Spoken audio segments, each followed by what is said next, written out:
If I could have everybody take their seat just for a minute, we're going to begin. And I don't want to bust up this fellowship. It's good to have the brethren from the Raleigh congregation with us this morning. And they've come over from nearby and got to meet their preacher, Elisha, and visit with a few of their members. And we're so thankful that you're here. Make sure you get a backpack and register. Each one of those backpacks contains hundreds of dollars of materials that is given to you. No commitment except that you will use it. So please make sure you register and get that information.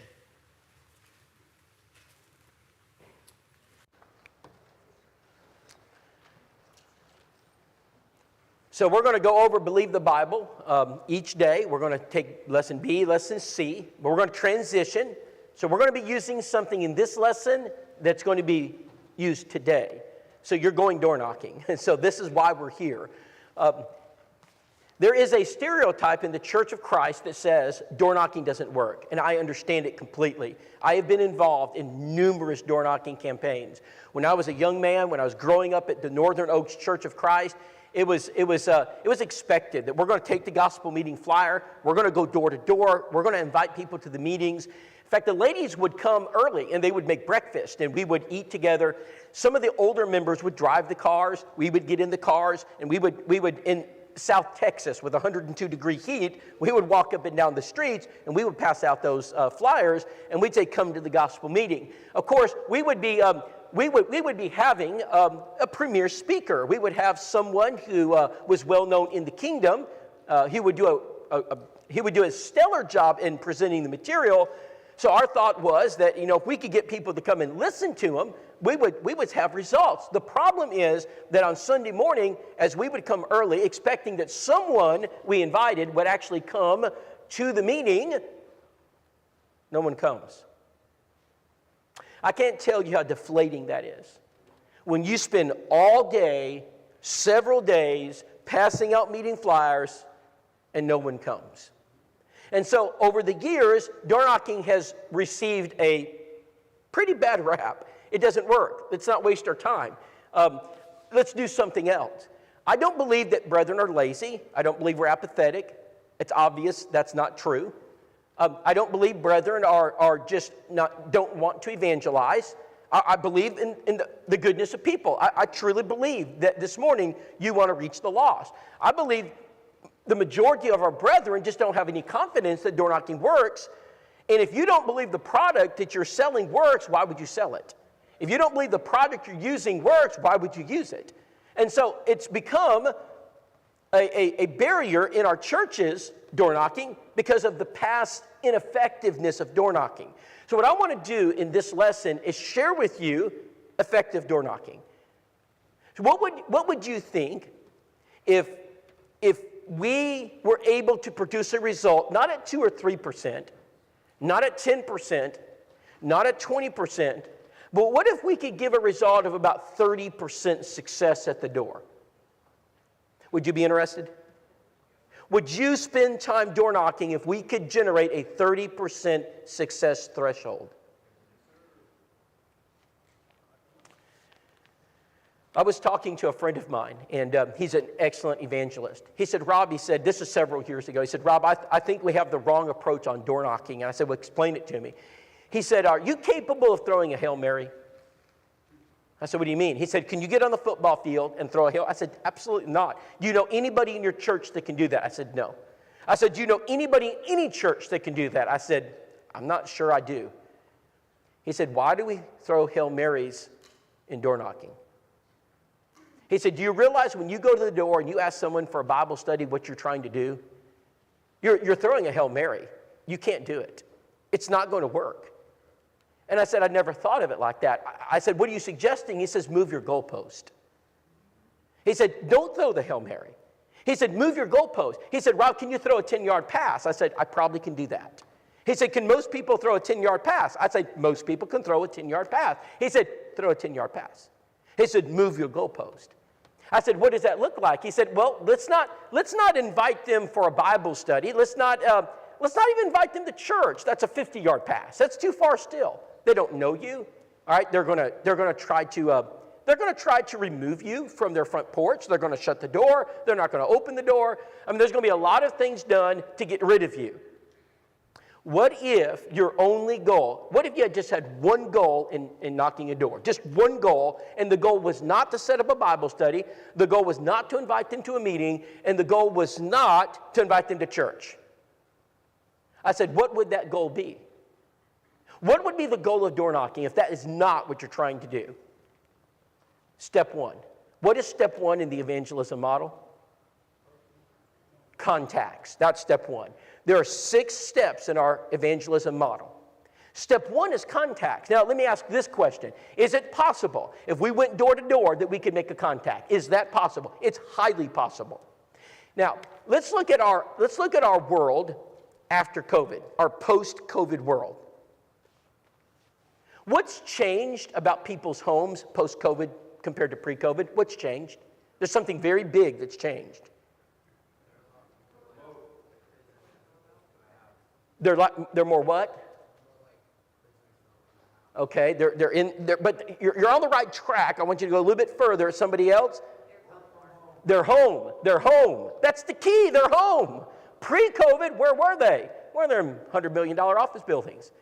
But these companies have decided, hey, why would I build a $100 million office building where my employee can work from home and I don't have to furnish it, I don't have to insure it, it's cheaper, they're efficient, so we'll just let them work from home. So what we found during our first AMC in Rome, Georgia in 2020, I think it was 2021, was as we were knocking doors, people were coming to the door. And I wasn't expecting it. In fact, I told everybody, 1 in 10. 1 in 10. Everybody else will be, nobody's going to be home. And we have these people coming to the door because they're working from home. So in the post-COVID world, what we've seen is that door knocking will become more effective because we will meet more people. That's one of the things that's changed because of COVID. We have more people working from home. My lesson this afternoon is titled, When Jesus Went Door Knocking, what Jesus taught about door knocking. Do you know there's a place in the Bible where Jesus gives instruction about door knocking? It's in Matthew, the 10th chapter. I want you to take your Bible to Matthew chapter 10, and we're going to look at a few things together. Now, in order for door knocking to work, we need a successful strategy. So we're going to have to train the church what to do. We're not going to send you out without training. In fact, we're going to train you every day. I'm going to train you this morning. I'm going to train you this afternoon. We're going to train you every day. So we're never going to go out door knocking without a success strategy. We're going to know what is our approach, and we're going to practice our approach. We're going to know it backwards and forwards. So we're not going to have random conversations, awkward conversations. Why are you at my door? Well, we're going to tell them why we're at the door. So in Matthew chapter 10, what is this called, by the way? Matthew chapter 10, Jesus is giving some instruction to the disciples, and we have a title for this chapter. What is it called? Anybody? The Limited Commission. Why is it called the Limited Commission? Because it was given to what? Just the Jews, right? Just go to the Jewish nation, go to the lost sheep of the house of Israel. I want you to go, and I want you to go. It's limited, but in this limited commission, here's what Jesus does. He gives them instruction on how to be successful. There are some teachings in this text that we can take to be more effective today. I want to incorporate what Jesus taught into what we're going to do today, and we're going to base our door knocking on Matthew 10. So a successful strategy is required if you're going to have a successful door knocking effort. What is a successful strategy? Matthew 10:16, Jesus said, "Behold, I send you forth as sheep in the midst of wolves." Pretty accurate. It's pretty accurate today. All right? So notice what else he said. "Be ye therefore, because you know that you're going out into a place that's not as conducive to your Christian walk." This is a conducive environment. When you walk into the Cary Church of Christ, you feel good. I mean, we're meeting people for the first time. I just met Elisha. I'm as comfortable with Elisha as I am with Eric Shearer, and I've known Eric Shearer for a long time. You know why? Because you're my brother. We have a bond that brings us together that's powerful. In an environment of Christians, it does not take long for us to bond. There is something bringing us together. It's strong. The blood of Christ. It's the Christian walk. All right, but you're not going to the church of Christ. You're leaving the building. You're leaving this environment. You're going out to an environment that doesn't necessarily like you. They don't know you. In fact, we live in a world where people are being deceived, so they think that perhaps you're there to deceive them. I would say that's a pretty accurate representation of what we're about to do. We're going into a world, all right, that's composed of wolves. So then what does he say? Be ye therefore as wise. He said, be wise. So is it wise to go out into the world of wolves and not go have a strategy? Absolutely not. He said, be wise as serpents. What's a serpent? Now, I grew up in the country. I live in the country. I remember I was with my wife and on her dad's farm, and I was watching the snake. It was going into the pen, and there was a rabbit, and the rabbit was just sitting there, wouldn't move. And this snake was a black snake was coming up on this rabbit, and I was watching it, and the rabbit never moves. I'm like, go, run, rabbit. Never does.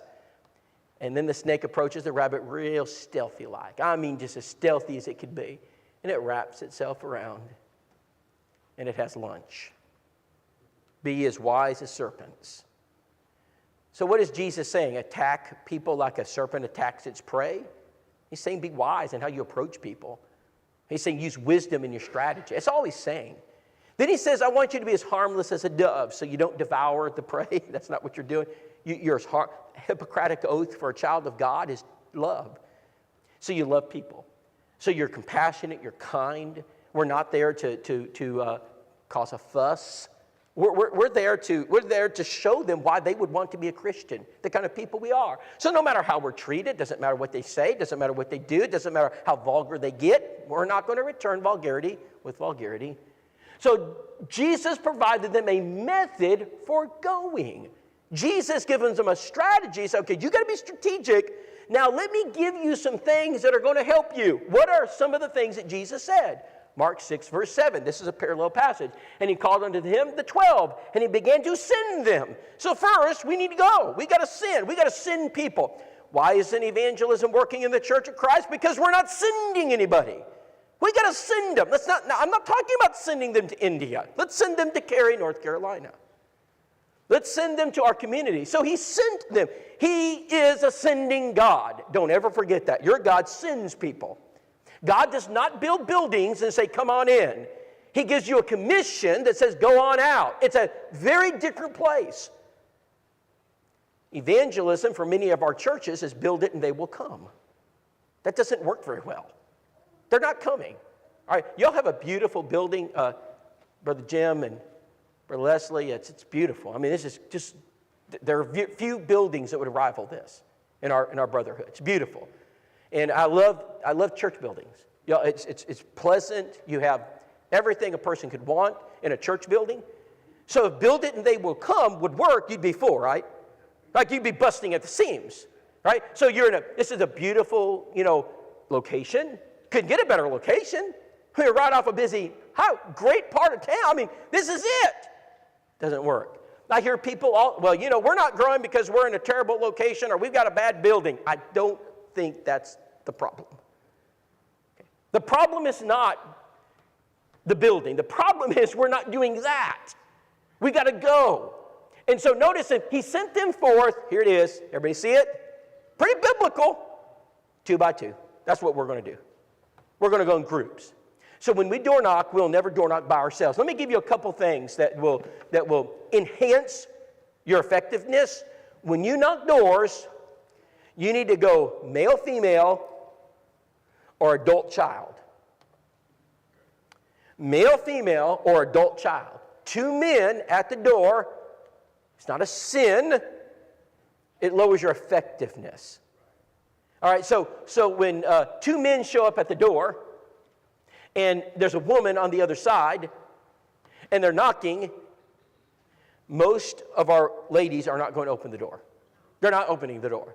We don't know who you are. In fact, let me tell you what I tell my wife. Don't open the door.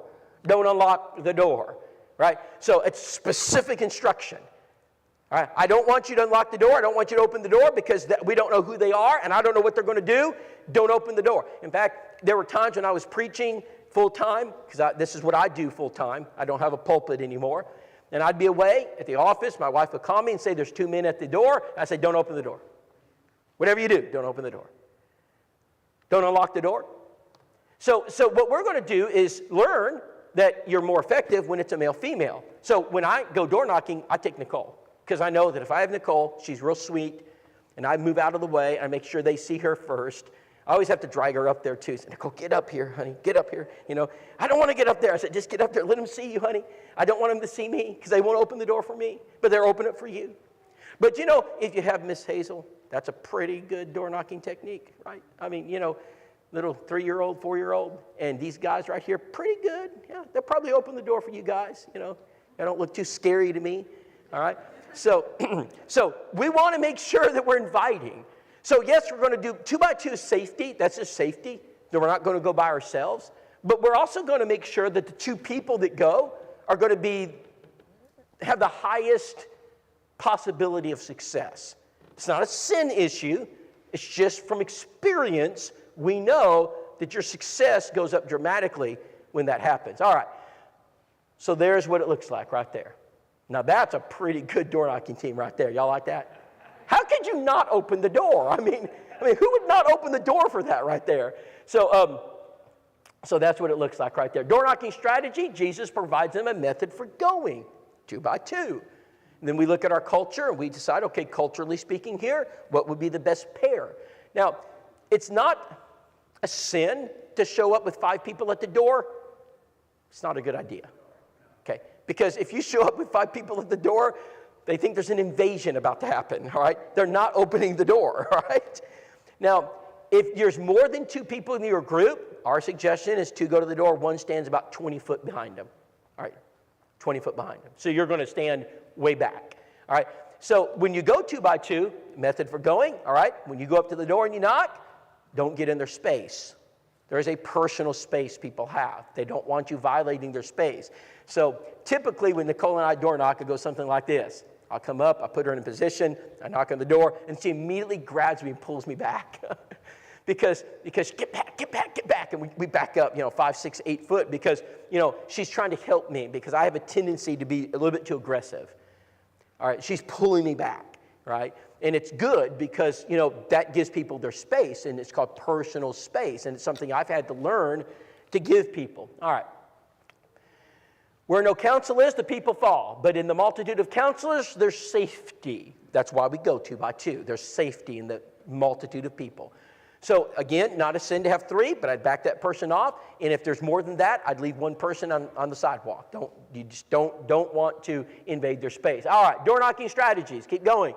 Jesus gave them a message. He gave them a method, and then he gave them a message. So Jesus gave a message. So what was the message for Christ? Well, the message for Jesus was that they were to go, and he gives them a long list of things that they're to say, the purpose of their going. He gave them the message. He said, here's what your job is. Go to the lost sheep of the house of Israel. This is what I want you to say.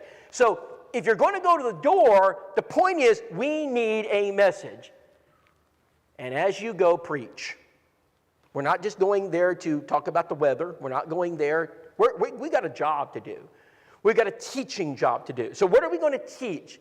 So we're going to use 4 strategies this week. There are 4 things we're going to do.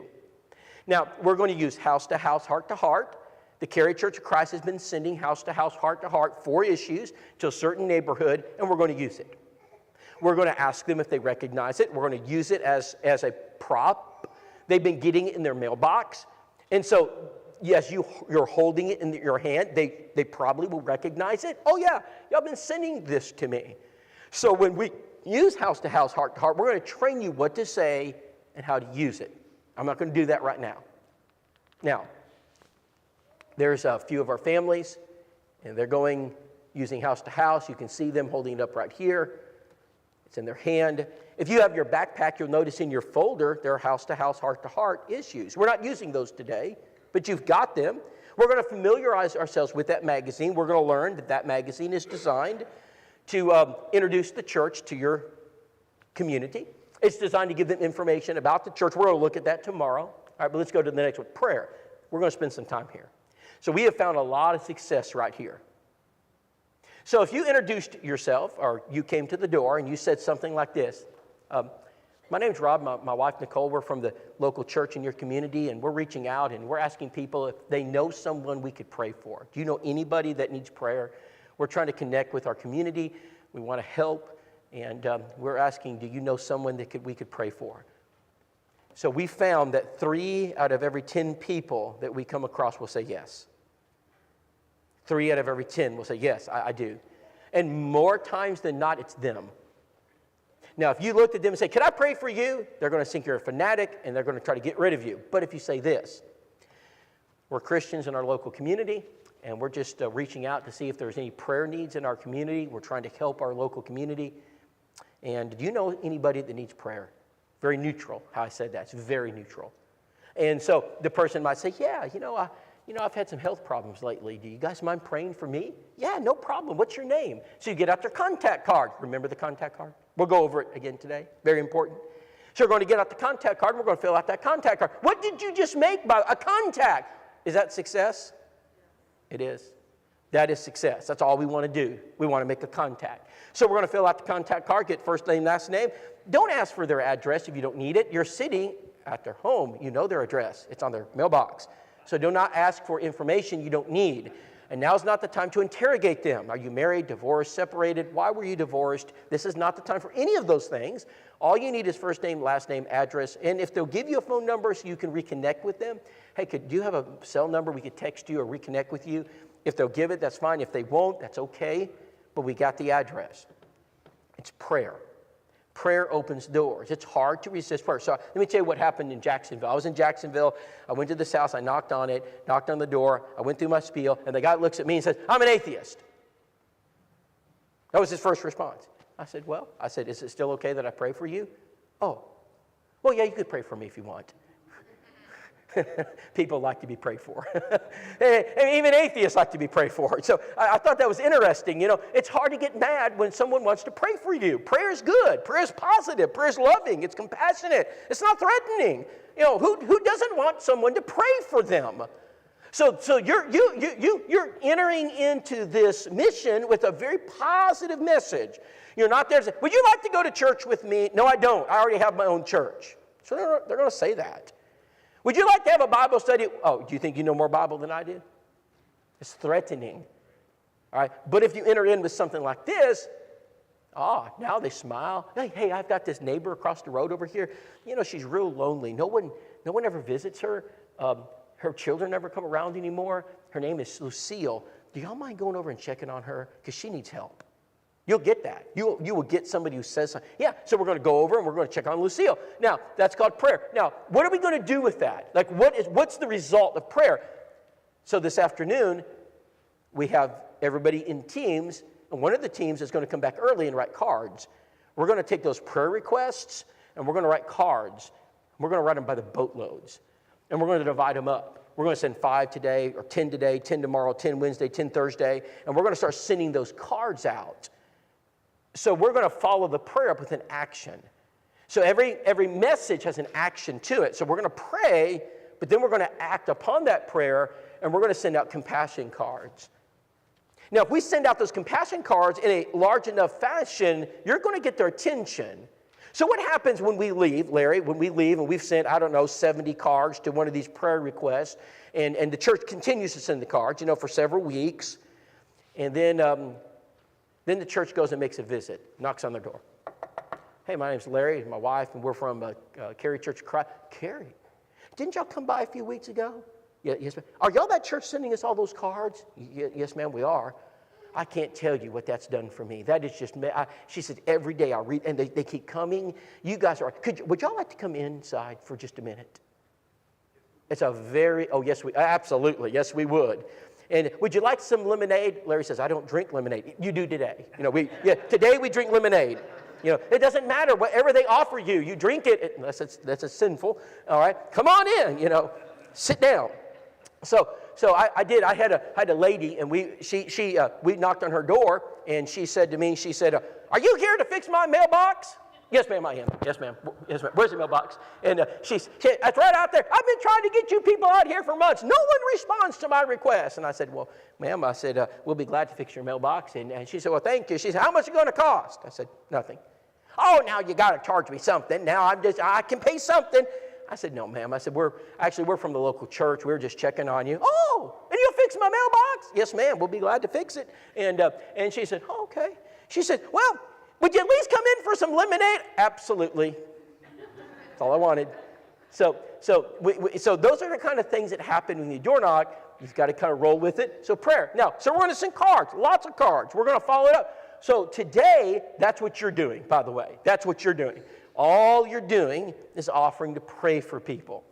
Now, when we were in Carnes, Knoxville, Tennessee, very nice neighborhood, Nicole and I were walking up and down the street, and this was our first time. I said, Nicole, let's see how this works. I said, I'm curious. So we went to 10 houses, 9 people were home, 8 people wanted prayer. I don't know what that success rate is, but it's pretty high, better than 30%. So I was 8 of 9. And then I said, I think we'll go back. 8 of 9, pretty good. So I'm not saying you're going to get 8 of 9, but I'm saying at the end of the day, you may get none. I don't know. But when we add all the numbers up, I'm pretty certain we're going to end up somewhere in the 30% range. We've done it 4 times. You're number 5. And we've done it in cities. We've done it in rural areas. We've done it all over. And then individual churches are doing it, and they're reporting the numbers too. So I just had a church from Florida report their numbers. They did it as a congregation. They had the same results. So this is the strategy we'll use today. Now, every day we'll use a different strategy. So here it is. You can see some pictures. There's a prayer going on right there. They're praying for somebody. There's a prayer going on right there. So obviously, we're trying to, again, if you're going to offer to pray, you need to pray. That's why having a mail with you would be probably advantageous.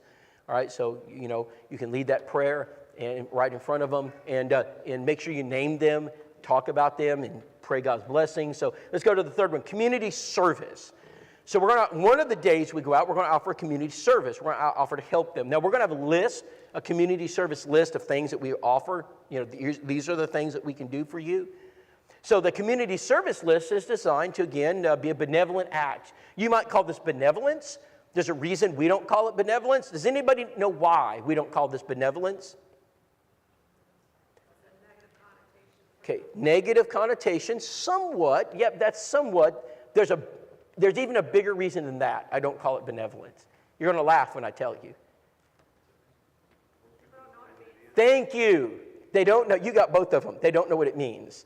Right? They do not know what benevolence means. So would you like a benevolent service? What? Where are you from? Who are you from? The government?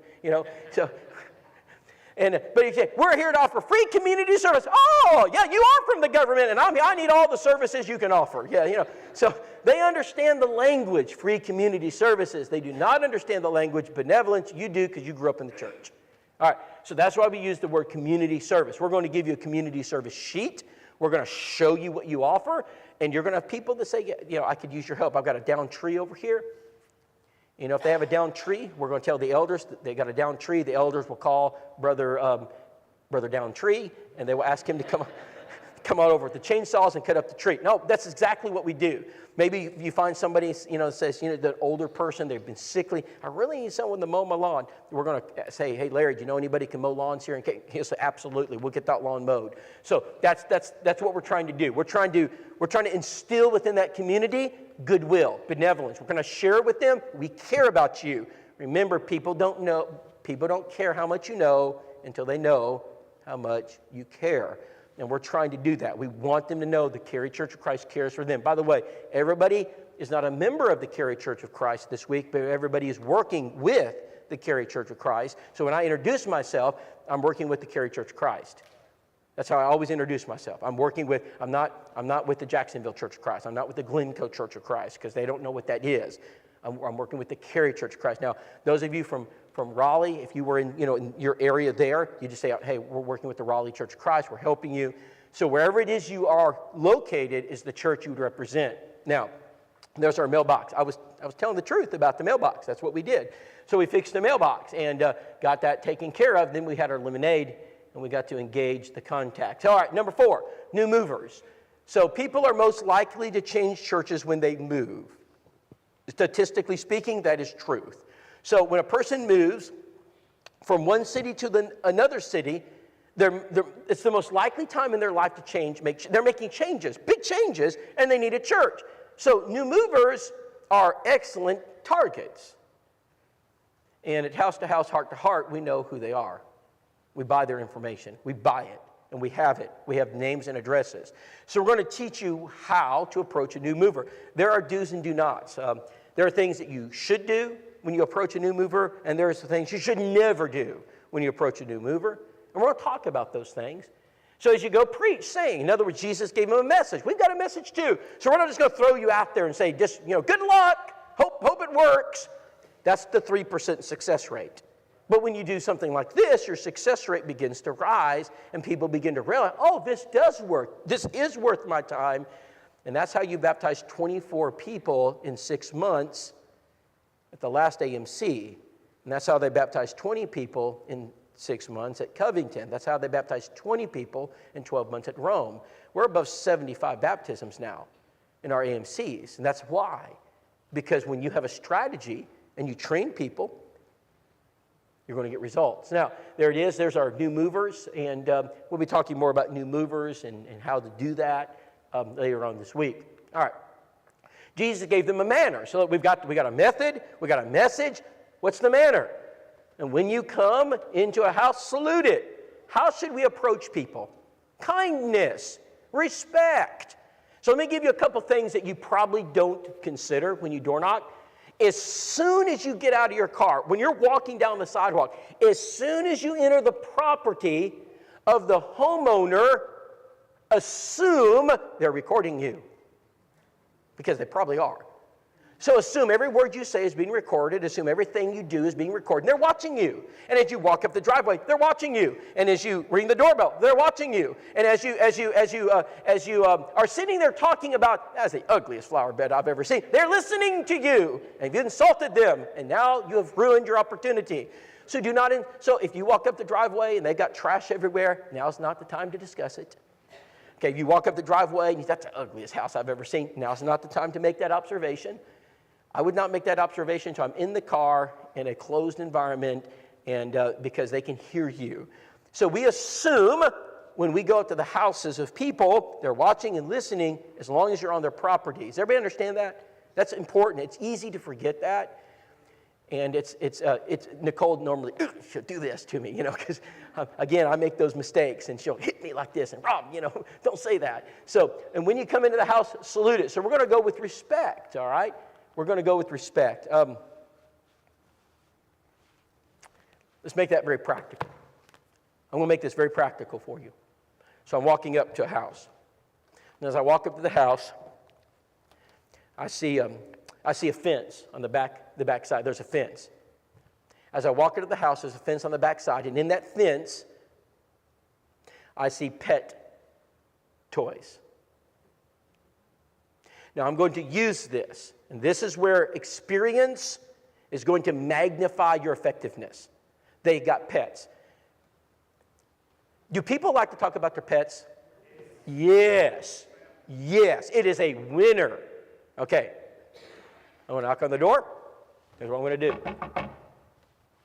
Yes, ma'am. Here's my wife, Nicole. My name's Rob. I'm Christian from the local community. Is that a poodle? Right there. Oh, yes, it is. What's your poodle's name? Oh, they're going to name Poopsie. Oh, wow, that's a beautiful little Poopsie. I had a Poopsie just like that when I was growing up. And how old's your Poopsie? And engage them in Poopsie. Engage them. Just talk about Poopsie because they will love Poopsie. And they will talk about Poopsie for 5 minutes and they don't even know who you are, but they're talking about their pet. People like to talk about pets. All right, let me give you some research. Here's research. Research tells you if you can engage the person at the door with a 2 to 3 minute conversation, your odds of success go up massive. It's massive. If you can engage in conversation. So when I walk up to the door to salute it, I'm looking for a way to be respectful. I'm looking for a way to salute it. I'm looking for something to salute. like the American flag, sitting on the corner of the house. And I see it, and as I'm walking up, I notice there's here you go, Larry, a bumper sticker that says, I'm a Marine. Do you have one of those bumper stickers, Larry? You need the bumper sticker. He looks like a Marine. He doesn't need the bumper sticker. I would need the bumper sticker. All right, so any case, so I'm walking up, and these are true stories. I walk up to the house, I see the flag, I see the bumper sticker, I got it. I don't see poopsie. No, Marines don't have poopsies. No. So I walked up to the house, I knocked on the door, I walked in, I walked up there, moved out of the way, my wife is here. Yeah, yes, ma'am, my name's Rob, my wife Nicole, we're Christians from the local community. Man, I love your flag. Oh, thanks. I said, our country, we need more of that today. Yeah. And I said, notice your bumper sticker, you a Marine? Where'd you serve? And I just started talking about it. Where were you based out of? What years were you in? Where were you deployed? I just start talking. Man, they just go all in. They're just going to go all in. And so I'm just talking about, the country. And I may say something like this. And I actually did this last year, and I never got any pushback from it. I said, our nation's in trouble. And I don't think our government's going to help us, but we're a church, and we're trying to help our country. So we're trying to reach out. And do you have any prayer requests? We're just trying to pray for people. I think that would do more good than Congress. The response I got from that was amazing. I mean, yes, I believe that. Yes, people were right on top. I didn't get anybody that said, stop making fun of our government, whatever, Democrat, Republican, nothing, no politics. It's just a general statement. So I would make those statements, and they would respond favorably to that every single time. So sometimes I'd make a joke about, the price of eggs, price of milk, something like that, and they just laugh, So I'm trying to make conversation. I want a 2 to 3 minute conversation, because if I can sit there and salute a house for 2 or 3 minutes, I know what's going to happen. All right, my odds of success go up dramatically. Now, let me tell you what a salesman will do when they walk up to a house. I'm just going to give you examples of why they're the best salesman of the year. They walk up to your house and knock on the door, and as they introduce themselves, they say, hey, your neighbor over there, Charlie. Yeah? Hey, Charlie just, I was talking to Charlie about and you bring up your neighbor. You're trying to connect. So you bring up neighbors. So as you meet people in the community, remember their name. Remember the name, and you can mention them, and it helps just relax the situation. Jesus gave them a motivation. Acts 2, verse 47, praising God and having the favor of the people. What's our motivation? We want the people to have a favorable impression of the church of Christ. So if they curse at you, if they cuss you when you open the door, what do you think you should do? Yeah, have a nice day. I had this happen, and I hated it when it happened. And I understand why she was upset. So we knocked on the door. Her baby was sleeping. I mean, she just went off on us. We didn't know the baby was sleeping. Is that going to? It could. Can you have one of those experiences? It may happen. I can't promise you that everything's going to go, exactly like we want it to. And I mean, she was not happy. I said, ma'am, I'm so sorry. I did not know. I said, I won't bother you. And we returned. And it didn't matter what she said, what words she used. She used words I wouldn't use. I'm not going to return that. I just leave it. So you're going to leave a good impression. You never want to give people cause to get on Google review and say, the Cary Church of Christ, you should have heard the words of they toilet papered my yard, or what, they littered in the street, or whatever it is that, they want. Don't give them that. They're argumentative. They believe they're the only ones going to heaven. We're not going to have a Bible study at the door. It's not going to happen. We don't want a Bible study at the door. It's a terrible place to do a Bible study. The odds of you getting a Bible study this week are very small. It can happen. It has happened. We've had baptisms during these campaigns, but that's not why we're there. But if someone says, hey, would you tell me, I've been looking for a church. Could you tell me more about your church? Absolutely.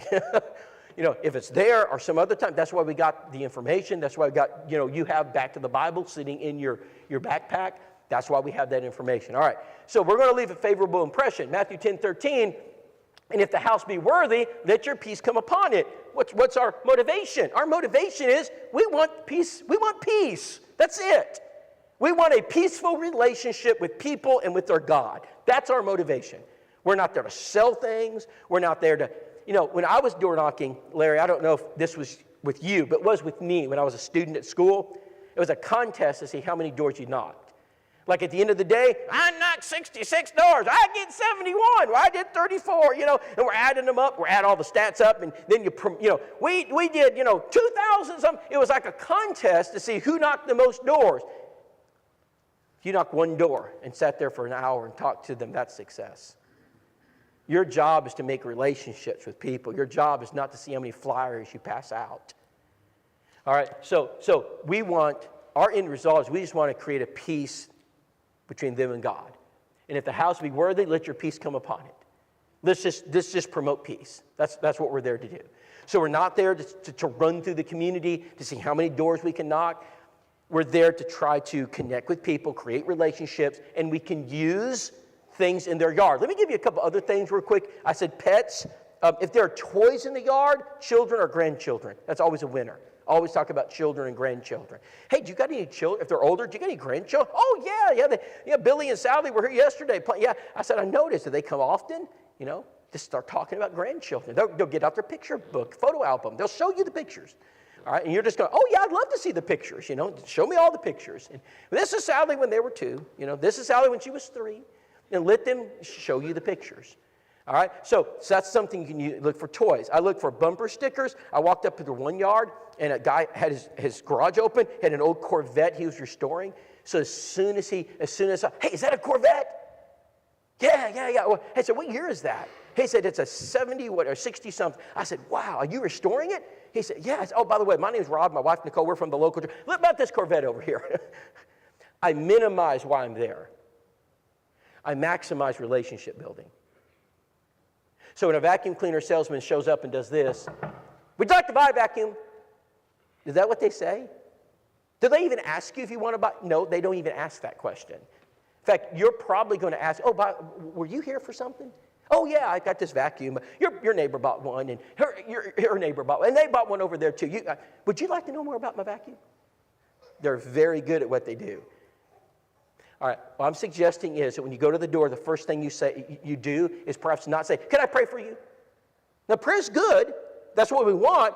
But maybe the first thing you do is just try to connect with them in some way. Right? It's just try to read, look at the surrounding. So they have a flower bed. It's beautiful. That's not an accident. It takes a lot of time to get that flower bed to look like that. So as soon as hey, what kind of flowers are those? Those are beautiful. My wife and I would love to have a garden. I said, do you work on this every day? So we just engage in the flower bed. Is everybody with me on this? Everybody understand what we're doing? Okay. So if they're washing the car, you compliment the car. Whatever it is, you find something to connect. That takes a little bit of experience. It may not be the first time you knock on a door you feel comfortable doing this. It's okay. That's why we're here. We're here to learn how to be more effective at approaching the door. There's a lot more to door knocking than knocking the door. He said unto him, what is written in the law? How readest thou? That's what Jesus wanted. He asked questions. So if you're there and they start talking about religion, my suggestion is you don't make statements, you ask questions. You always ask questions. Hey, do you have a church home somewhere? That's a great question to ask. And they say, well, no, I don't have a church home. I said, really? But we've been looking for one. Oh, really? So if that comes up, so again, they're looking for a church home, that's a really good thing to be. So what happens? Well, that's what happens. So they said, we're looking for a church home. And I said, really? Would y'all like to know more about the Rome Church, Oak Hill Church? Yeah, would. I said, you have time? Yeah, could you come back tomorrow about such? I said, sure, we'll come back. And we actually did a Bible study. Now, is that the reason I'm there? No. Is that going to happen most of the time? No. But it can happen. So I just ask questions to people. People normally are not intimidated when you ask questions. Okay? If you make statements, it's different. So there's a difference in making a statement and asking questions. And that's what we want. Jesus was very good at this. All right. We got about a few minutes left, so what I want to do is I'm going to give Austin a few minutes, but before Austin comes up here, you're going to have questions. What are they? Ask your questions. So we're going to give more specifics on door knocking after lunch, but on this lesson, the approach, how we're doing things, do you have questions about this? Yes, ma'am.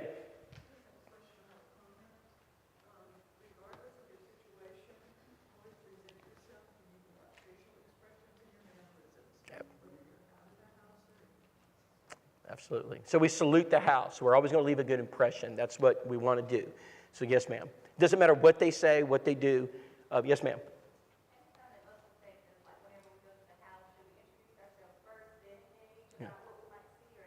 Great.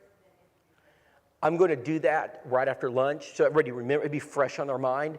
So yeah, introducing yourself is always a good thing at first. I do it very quickly. I minimize myself as much as possible. I minimize the reason I'm there as much as possible at first, because I want to engage them. I want them to talk. I want to learn more about them. People like to talk about themselves. All right. Yes. She asked my question. Oh, did she? Okay. Yep. And we're going to go over that. Yes, ma'am. We're not supposed to offer services, but if they say they have a need, Great question. do we Yep. we know what we can offer? Yes, ma'am, we do, and I'll cover that after lunch. There are tools in your folder we're going to talk about.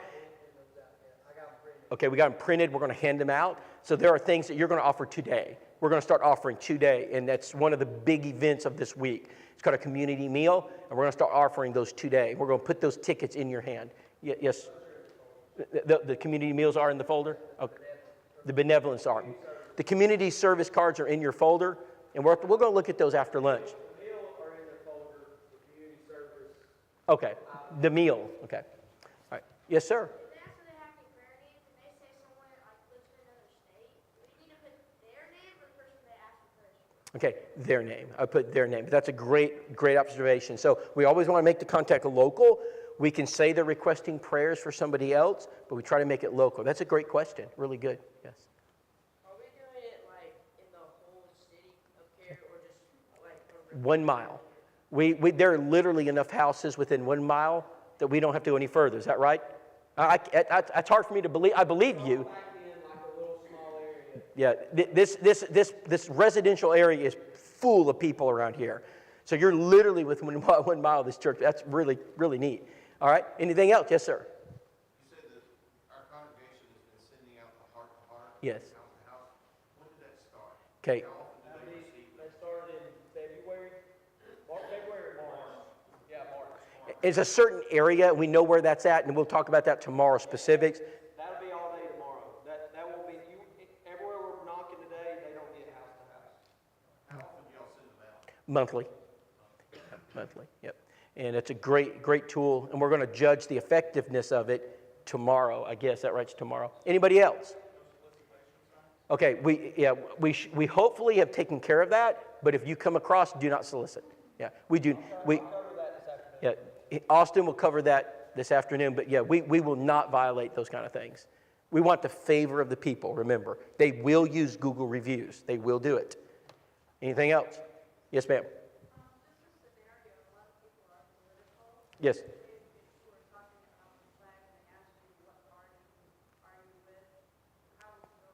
I'm with the Christian party. Yeah, that's right. So I'm not going to let them suck me into that. I'm going to say, I said, I don't believe Republicans or Democrats can solve this problem, but I do believe Christians can. And I will get 99.999% of the time, I will get an amen. It doesn't matter what party they belong to. So, good question. All right, we're going to, Austin, got a few things to say, and we'll get ready for lunch. We will go downstairs. And have lunch. We got Chick-fil-A sandwiches today, and we'll go down there. You'll go in line, pick up your plate and your food, and then eat. When you're done, remember, just leave all the food, drinks, all that good stuff downstairs. We're not going to bring any of it up here. When you are done eating, okay, at what time's the pocket schedule say? 1 o'clock? 12:30? Yeah. So at 12:30, you need to be back in here. And I'll send out a message on Remind saying 5 minutes will start, okay? If you will, when you come back in, everybody sit on this side, okay? That will help me because that way I'm not saying, hey, if you guys will move so I can get these people here. So if everybody will just sit in these two pews, if we have to have these two, hopefully we'll be eliminated pretty much down. And I've got your assignments printed out. I got your maps ready. And we'll go over more of that later, but it's going to be a great afternoon. Appreciate you being here. If you got any questions about door knocking, just hold on to them, write them down, because we'll answer every question you have before you go out, okay? And so we'll eat lunch, 12:30, be back in here, and then we'll go out, get organized for door knocking. Today, just FYI, today will take a little bit longer because we got to get organized to go out. Usually we do this on Sunday, But today we'll take a bit longer just to get in our groups, but hopefully we can move it pretty quick so we can get out. Right? Any questions? I'm always